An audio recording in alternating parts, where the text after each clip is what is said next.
नमस्कार दोस्तों, मैं अरविंद जैन IDES आप सभी का स्वागत करता हूं। आज मैं आपसे मुखातिब हूं विषय को लेकर यूपीएससी में क्या विषय चूज किया जाए और उस पर मेरा फोकस रहेगा दर्शन शास्त्र पर। हम अक्सर जब शुरुआत में तैयारी करते हैं, खास करके हिंदी माध्यम के विद्यार्थियों को मैं बता दूं, चूँकि मैं भी ग्रामीण पृष्ठभूमि से हूं और हिंदी माध्यम से जुड़ा हुआ हूं, तो हम लोगों के साथ एक समस्या होती है कि हम कौन सा विषय चुनें जिसकी लेने के माध्यम से हम अपनी सफलता को प्राप्त कर सकें। तो उसी सिलसिले में मैं ये कहना चाहता हूँ कि दर्शन शास्त्र एक ऐसा विषय है जिस पर आप आगे बढ़ सकते हैं और 100% सफलता प्राप्त कर सकते हैं। तो आज हम बात करेंगे दर्शन शास्त्र क्यों। जब हम किसी भी विषय को लेने की बात करते हैं तो हम उसे तभी लेते हैं जब वो हमें फायदेमंद लगता है, और ये फायदेमंद किन पैरामीटर्स पर होता है उसके बारे में हम चर्चा करते हैं। सबसे पहले हम चूंकि हिंदी माध्यम के विद्यार्थी हैं, तो हम उस विषय के बारे में बेहतर जानना चाहेंगे जो हिंदी माध्यम के लिए ज़्यादा बेहतर है। तो ये हिंदी माध्यम के लिए बेहतर क्यों है, इसका जवाब इतना सा है कि हिंदी माध्यम के विद्यार्थियों ने अब तक, अगर पुराना इतिहास देखा जाए यूपीएससी का, तो अब तक इसमें बेहतरीन परिणाम हासिल किए हैं। और दूसरी बात यह है कि इसमें हिंदी माध्यम और अंग्रेजी माध्यम के बच्चों के साथ जो हम पार्शियलिटी या भेदभाव की बातें सुनते हैं वो इस विषय में काफ़ी हद तक कम है, और कई बार हिंदी माध्यम के विद्यार्थियों ने अंग्रेजी माध्यम के विद्यार्थियों से ज़्यादा बेहतर चीज़ें हासिल की है। तो इन सब चीज़ों को देखते हुए मैं ये कह सकता हूँ कि हिंदी माध्यम के बच्चों के लिए दर्शन शास्त्र एक बहुत ही बेहतरीन विषय है, क्योंकि इसमें आपको भेदभाव का सामना नहीं करना पड़ेगा। दूसरा, जब भी हम विषय उठाते हैं तो ये पता करते हैं क्या ये विषय अंकदायी है। निश्चित रूप से हम जब कोई विषय लेते हैं तो उस विषय को लेने का हमारा मकसद है अंतिम सफलता प्राप्त करना, और सफलता के लिए जरूरी है अंकों की। अब जो भी हम विषय ले रहे हैं उसका इतिहास कैसा है अंक प्राप्त करने में, वो जरूर देखना चाहिए। और इस मामले में दर्शन शास्त्र एक बेहतरीन विषय बनकर आता है, क्योंकि दर्शन शास्त्र ने हमेशा टॉपर्स दिए हैं, और ऐसा कभी नहीं हुआ कि दर्शन शास्त्र के विद्यार्थियों को टॉप शुरुआती रैंक्स में स्थान ना मिला हो।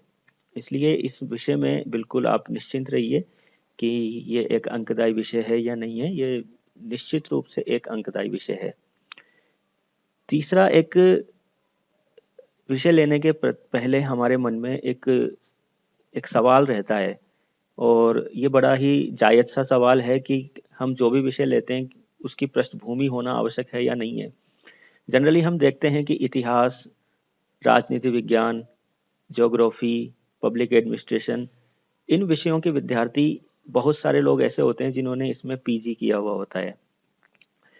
इन विषयों में जो मास्टर्स डिग्री लेके आते हैं वो थोड़े बहुत टाइम के लिए आपसे अपर हैंड में रहते हैं। उनको ये एडवांटेज होता है क्योंकि ये उनका कोर सब्जेक्ट रहा है पढ़ाई के दौरान। तो अगर आप इन विषयों को लेते हैं तो आपको इन लोगों से ज़्यादा संघर्ष करना पड़ेगा, ज़्यादा अच्छा कंपटीशन वो लोग देते हैं। लेकिन अगर बात करें हम दर्शन शास्त्र की, तो दर्शन शास्त्र की पृष्ठभूमि के छात्र अधिक से अधिक आपको 10% मिलेंगे। 90% छात्र जो लेते हैं और सफल होते हैं, उनमें 90% छात्रों ने दर्शन शास्त्र को कभी अपने ग्रेजुएशन लेवल पे नहीं पढ़ा होता है। तो इस कारण दर्शन शास्त्र एक ऐसा विषय है जहाँ पे एक आप समान धरातल पर रहते हैं। आप सभी लोगों का कंपटीशन समान नज़रिए से शुरू होता है, क्योंकि सभी लोग उसमें नए होते हैं। तो एक ये एडवांटेज है कि इसमें आप पुरानी पृष्ठभूमि वाले छात्रों के साथ आपका कंपटीशन कम होता है। दूसरा, इसका एक बहुत ही महत्वपूर्ण लाभ ये है कि दर्शन शास्त्र की पृष्ठभूमि ना होते हुए भी इस विषय को समझना बहुत ही सरल है, सहज है। इसमें तार्किकता की आवश्यकता होती है। इस विषय में आपको बहुत ज़्यादा रटने की आवश्यकता नहीं है।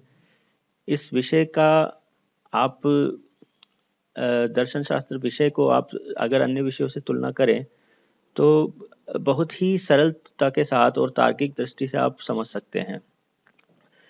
चौथा, अगर हम बात करें कि दर्शन शास्त्र को हम तरजीह क्यों दें दूसरे विषयों पे, तो उसके लिए एक पैरामीटर होता है पाठ्यक्रम। हम अगर दर्शन शास्त्र के पाठ्यक्रम की बात करें तो सबसे पहले तो ये कहेंगे कि इसका पाठ्यक्रम अन्य विषयों की अपेक्षा छोटा है। छोटा होने के दो फायदे होते हैं। एक तो आपको कम समय में इसका सिलेबस कंप्लीट कर पाते हैं।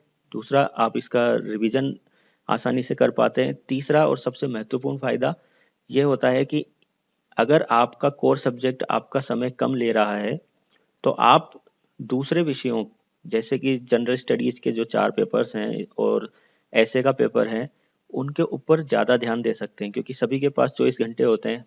लेकिन और आपके पास अगर ऐसा विषय है जिसमें आपको कम समय देना पड़ रहा है उसके सिलेबस की वजह से, तो आप अपना समय दूसरे विषयों पर भी दे सकते हैं।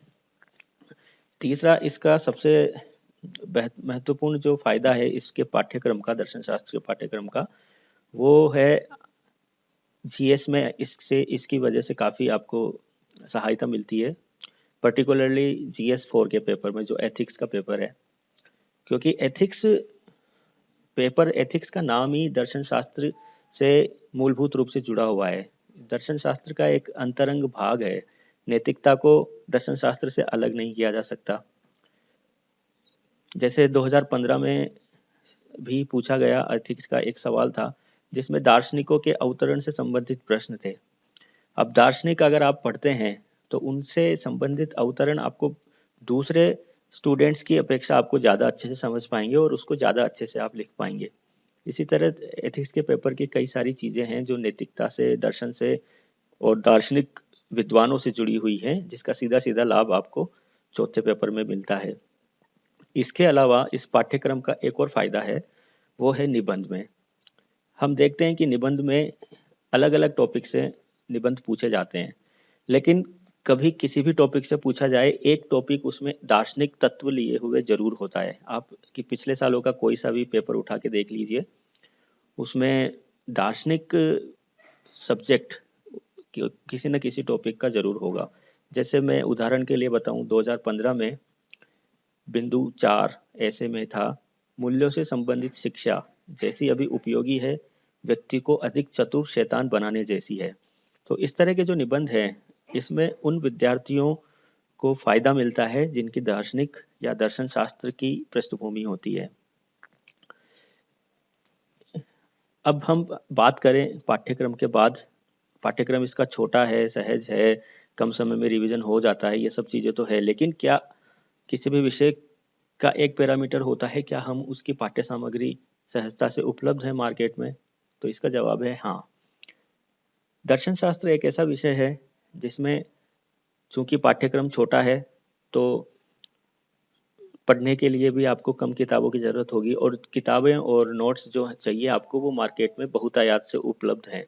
चूँकि ये एक लोकप्रिय विषय है, तो इसमें आपको गाइडेंस करने वाले भी अधिक मिल जाएंगे, आपको किताबें भी अधिक मिल जाएंगी, और जिस तरह से भी आप अपने विषय को आगे बढ़ाना चाहते हैं, किसी की सहायता से बात करके, किताबों के जरिए, नोट्स के जरिए, तो वो सारी चीज़ें आपको बाज़ार में आसानी से उपलब्ध है। तो कई विषयों को लेने के बाद हमें ऐसा लगता है कि हम अकेले ही उसमें जूझ रहे हैं, हमें ना अच्छी कोचिंग मिल पा रही है, ना अच्छे स्टूडेंट्स मिल पा रहे हैं साथ में पढ़ने के लिए।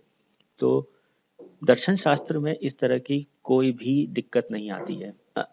ये क्या अन्य प्रश्न पत्रों की तैयारी में लाभदायक है? इसका जवाब इसके पाठ्यक्रम के साथ ही मैंने दे दिया है, क्योंकि अन्य प्रश्न पत्रों की तैयारी में जैसे मैंने पहले ही बताया है कि जीएस पेपर 4 और निबंध, इन 2 पेपरों में काफ़ी अच्छे से, काफ़ी महत्वपूर्ण विषय बनकर उभरता है दर्शन शास्त्र।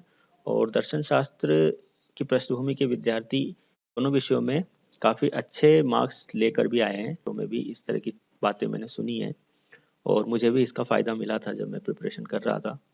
तो इस वजह से मैं आपको आश्वस्त करता हूँ कि दर्शन शास्त्र एक बहुत अच्छा विषय है, इसे ज़रूर लिया जाए।